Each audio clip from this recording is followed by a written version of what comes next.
बड़े बड़े द्वार पर खड़े रहते हैं, बड़े बड़े आकर के सोहनी लगाते हैं निधिवन राज में। स्वामी जी को पता भी नहीं होता कहां का राजा आया और निधिवन में सेवा करके चला गया।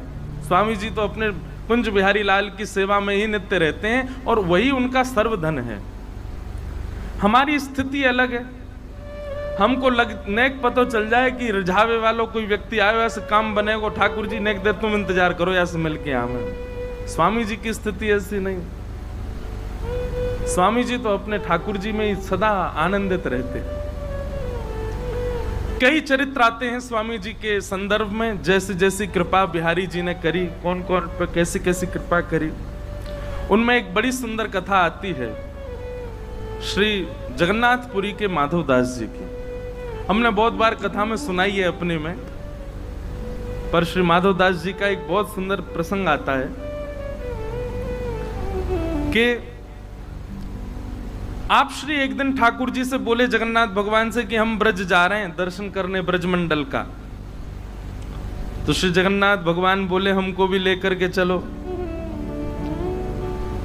हमको भी संग लेकर के चलो। बंधुओं, हम एक बात कथा में कहा करते हैं, भक्ति महाराज जी कब तक करनी है, भजन कब तक करना है, नाम जप कब तक करना है।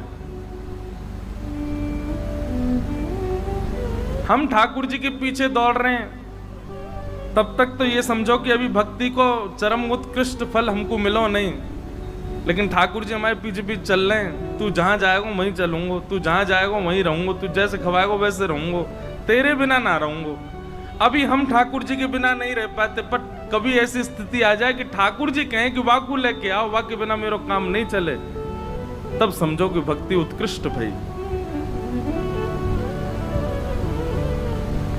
साल वेग के लिए जगन्नाथ भगवान रथ रोक देते हैं, पहले साल वेग को लेके आओ तब मेरा रथ चलेगा। कैसे कैसे भक्तन के चरित्र हैं। उन्हीं में एक श्री माधवदास जी, बहुत ध्यान से सुनो, हमने बहुत बार कथा में सुनाई है, पर आज स्वामी जी के प्रसंग है तो विशेष रूप से कहें। तो श्री माधवदास जी जगन्नाथ जी के परम प्रिय भक्त थे। ऐसा वर्णन आता माधवदास जी के चरित्र में कि श्री माधवदास जी जगन्नाथ मंदिर में प्रवेश करते थे और ब्रह्म वेदी पर बैठे हुए श्री जगन्नाथ जी ऐसे झूमते थे, और उनकी झूमते भई मुद्रा को देखने के लिए असंख्य भीड़ आती थी। तब सब लोग तभी दर्शन करने जाते जब माधवदास जाता। बोले क्यों? ये ठाकुर जी के सामने जाते, ठाकुर जी ऐसे झूमते हैं, मेरो माधव आगे हो। कितना प्रेम करते हैं ठाकुर जी।